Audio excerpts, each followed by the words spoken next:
Good evening everybody. दोस्तों आज को इंग्लिश में बोलते हैं टुडे। जैसे कि आज मुझे बताना है कि आज संडे है। कभी कभी कई लोग हमसे पूछ लेते हैं भाई आज कौन सा दिन है। तो हम अगर इंग्लिश में इसी को बताना चाहें कि आज संडे है तो हम किस तरीके से बताएंगे, ये सुन लीजिए, आप सीख लीजिए। It is Sunday today. दोस्तों यहाँ पर आपको पता होना चाहिए कि मैंने इट का यूज क्यों किया है।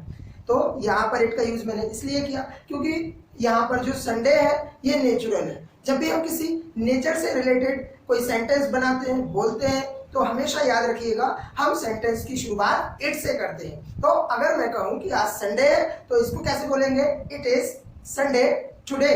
और इट इज को मिलाकर हम पहले ही ऑलरेडी सीख चुके हैं, क्या बोलते हैं, इट्स। तो अगर मुझे ये बोलना है आज संडे है तो कैसे बोलेंगे, इट्स संडे टुडे। दोस्तों आज को इंग्लिश में बोलते हैं टुडे, लेकिन जो आने वाला कल, मतलब मैं मंडे की बात करूं, उसको इंग्लिश में बोलते हैं टुमारो। क्या बोलते हैं, टुमारो। और अगर उसका दूसरा नाम बताऊं मैं आपको, तो दूसरे नाम से भी उसको जानते हैं। उसका दूसरा नाम है नेक्स्ट डे। क्या नाम है उसका दूसरा, नेक्स्ट डे। अगर दोस्तों मैं मंगलवार की बात करूं, मतलब कि एक दिन छोड़ के दूसरा दिन, मतलब सीधी सीधी बात अपनी हिंदी की भाषा में परसों कहते हैं जिसको, उसको इंग्लिश में बोलते हैं द डे आफ्टर टुमारो। क्या बोलते हैं, द डे आफ्टर टुमारो। जो बीता हुआ कल है दोस्तों, उसकी अगर मैं बात करूं तो बीते हुए कल को, जैसे कि आज संडे है और मैं संडे के पहले दिन की बात करूं तो उसको हम बोलेंगे यस्टरडे। क्या बोलेंगे, यस्टरडे। यस्टरडे का दूसरा नाम जिसको हम बोलते हैं लास्ट डे। अगर दोस्तों मुझे ये बोलना है कि फ्राइडे को क्या बोला जाएगा, या आज संडे है तो हम फ्राइडे को क्या बोलेंगे, मतलब कि बीते हुए परसों को क्या बोलेंगे, तो उसके लिए बोलेंगे द डे बिफोर यस्टरडे। क्या बोलेंगे, द डे बिफोर यस्टरडे। और दोस्तों जो आजकल की बात करें हम, जो आजकल के दिन है उसको इंग्लिश में बोलते हैं नाउअडेज। क्या बोलते हैं, नाउअडेज। और जो पहले दिनों की बात करें हम, या कहते हैं कि उन दिनों की बात, कभी कभी हम जनरली अपने कॉन्वर्सेशन में बातें करने लगते हैं। जैसे अगर मैं कहूँ कोरोना से पहले के दिनों की बात, कोरोना से जो पहले के दिन थे वो बहुत खूबसूरत थे, तो उन दिनों की अगर हमें बात करना हो तो उसको बोलेंगे दोज डेज। क्या बोलेंगे, दोज डेज। तो अगर मैं कहूँ दोस्तों कोरोना से पहले हमारे दिन काफी खूबसूरत थे, those days were very beautiful. तो अगर मैं दोज डेज को यूज करना चाहूँ तो इस तरीके से हम यूज कर सकते हैं। दोस्तों हम विभिन्न प्रकार की सब्जियां खाते हैं, प्रत्येक दिन नई नई डिश बनाते हैं। क्यों, क्योंकि हम रोज रोज आलू या दाल खा खा कर बोर हो जाते हैं। तो हम सब्जी को किस लिए बदलते हैं, टेस्ट के लिए। अगर कोई काम टेस्ट के लिए किया जाए तो उसको बोलते हैं फॉर टेस्ट सेक। क्या बोलेंगे, फॉर टेस्ट सेक। तो अगर मैं कहूँ कि जैसे कई लोग जॉब करते हैं, जॉब क्यों करते हैं, पैसा कमाने के लिए या पैसे के लिए। तो जब आपको बोलना हो कि ये काम तो मैं पैसे के लिए करता हूं तो आप बोल सकते हैं फॉर मनी से। क्या बोल सकते हैं, फॉर मनी से। दोस्तों हर घर में लड़ाई होती है, छोटे बच्चे तो आपस में लड़ते ही रहते हैं। कभी कभी क्या होता है कि बड़े बड़े भी लड़ते हैं, और जब बड़े लोग लड़ते हैं तो उनको छोटे लोग क्या बोलते हैं, कभी कभी कि भगवान के लिए मत लड़ो, हाथ जोड़कर बोलते हैं भगवान के लिए मत लड़ो, मतलब ऐसा काम मत करो। किसके लिए, भगवान के लिए। जब आपको ऐसा बोलना हो तो इंग्लिश में कैसे बोले, don't fight for God sake. क्या बोलेंगे, don't fight for God sake. तो इस तरीके से हम फॉर सेक का यूज कर सकते हैं। और अगर मैं आपको बताऊं कि जैसे कि कई लोग पिकनिक पर जाते हैं या कई लोग और टूर पर जाते हैं, ट्रैवलिंग करते हैं, घूमने का शौक रहता है। दोस्तों हम पिकनिक पर क्यों जाते हैं, क्योंकि हम डे टू डे लाइफ में बोर हो जाते हैं, घर पर रहकर, स्कूल जाकर रेगुलर रूटीन फॉलो करते हैं, तो हम कुछ नया एंजॉय करना चाहते हैं। और जब हम पिकनिक पर जाते हैं तो काफी एंजॉय करते हैं। अब अगर कोई पूछ ले कि आप पिकनिक पर क्यों जाते हैं, तो बता सकते हैं हम कि हम बिल्कुल एंजॉय के लिए जाते हैं, एंजॉय करने के लिए जाते हैं, फॉर एंजॉय सेक। क्या बोल सकते हैं, या फिर आप बोल सकते हैं मजे के लिए मैं पिकनिक पर जाता हूँ, तो फॉर फन सेक। जो काम आप मजे के लिए करें, जिसमें आपको मजा आए, तो आप बोल सकते हैं ये काम तो मैं मजे के लिए करता हूँ, फॉर फन सेक। दोस्तों होली का त्योहार जैसे ही आता है सभी लोग एंजॉय करना शुरू कर देते हैं, और हम लोग सभी अपने दोस्तों के साथ मिलकर होली खेलते हैं। होली खेलने को इंग्लिश में बोलते हैं प्ले होली। अगर मुझे ये बताना है कि मैंने पिछले साल होली खेली, तो मैं क्या बताना चाहता हूँ कि मैंने पिछले साल या पास्ट में ऐसा काम किया। जो भी काम पास्ट में हम करते हैं उसको इंग्लिश में एक्शन के सेकंड फॉर्म के साथ बोलते हैं। जैसे अगर मैं कहूँ मैंने पिछले साल होली खेली, तो इसको मैं कैसे बोलूंगा इंग्लिश में, आई। प्ले की सेकंड फॉर्म क्या होती है दोस्तों, प्लेड। तो मैं कैसे बोलूंगा, I played Holi last year. और दोस्तों अगर ऐसा मुझे बताना हो कि मैंने लास्ट ईयर होली नहीं खेली, मतलब पास्ट में मैंने होली खेलने वाला काम नहीं किया, मतलब जो काम हम पास्ट में नहीं किया उसके लिए कैसे बोलेंगे इंग्लिश में? तो सिंपल है, बिल्कुल आप बोल सकते हैं आई डिडंट। डिड में जब नॉट लगाते हैं तो उसका शॉर्ट रूप बन जाता है डिडंट। तो यहां पर मैंने डिड में नॉट लगाकर एक साथ बोला है no I didn't play Holi. तो मैंने लास्ट ईयर होली नहीं खेली है।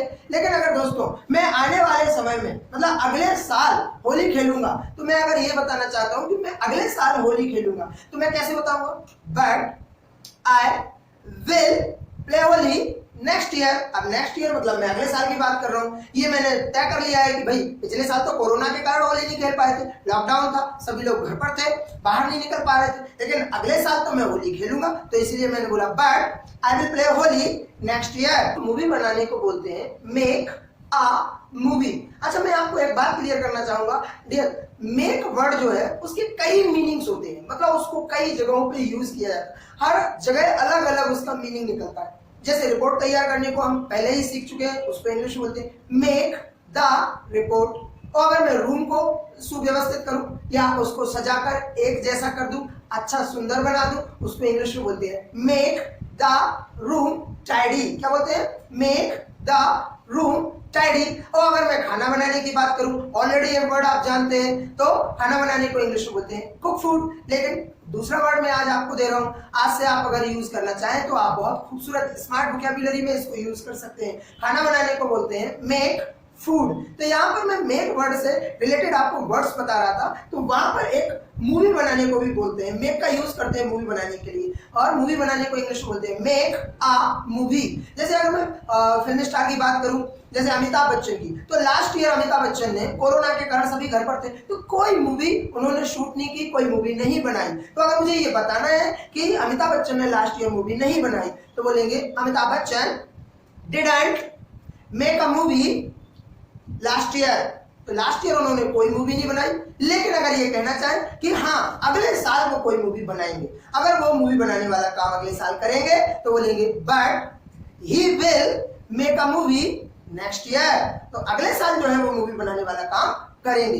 दोस्तों कोई फेस्टिवल जब आता है तो हम उसको एंजॉय करते हैं, सेलिब्रेट करते हैं। जैसे न्यू ईयर आ जाए हमारे लिए, तो न्यू ईयर भी एक फेस्टिवल से कोई कम नहीं है, पूरा विश्व उसको सेलिब्रेट करता है। न्यू ईयर को सेलिब्रेट करने को इंग्लिश में बोलते हैं celebrate new year.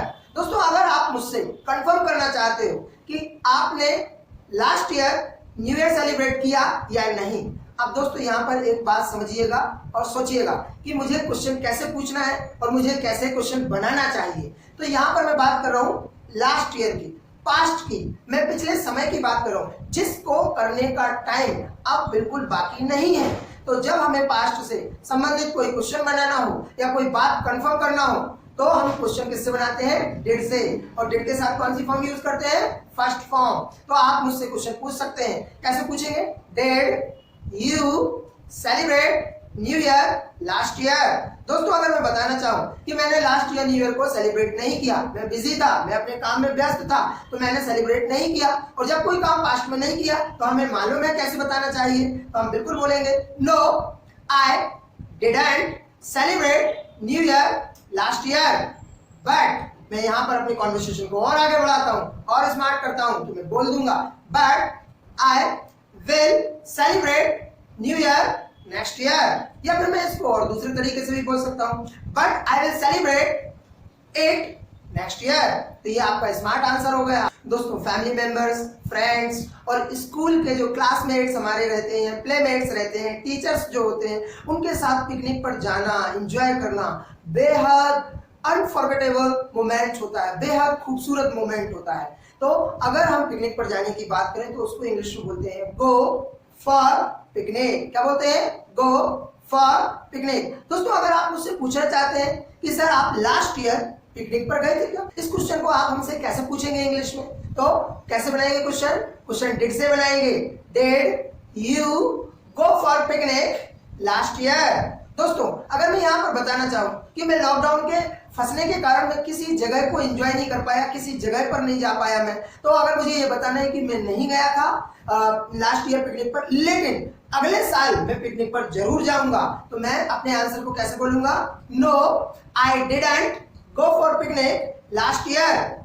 but I will go for picnic next year. दोस्तों जैसे ही हमारी बेसिक क्लासेस कंप्लीट होंगी, इसके बाद रैपिड क्लासेस शुरू होगी और रैपिड क्लासेस में आप लोग सीखेंगे वोकैबुलरी को स्मार्ट तरीके से कैसे यूज करेंगे, कॉन्वर्सेशन किसी व्यक्ति से कैसे स्टार्ट करें, कैसे हम अपने कॉन्वर्सेशन को लीड करेंगे, और जिन लोगों ने जो बेसिक क्लासेस मिस कर दी हैं वो उस रैपिड क्लासेस में एंजॉय कर सकते हैं, अपनी इंग्लिश को इफेक्टिव बना सकते हैं। तो इस रैपिड क्लासेस को डियर एंजॉय कीजिएगा, इसको आप इसके लिए तैयार हो जाइएगा रैपिड क्लासेस के लिए।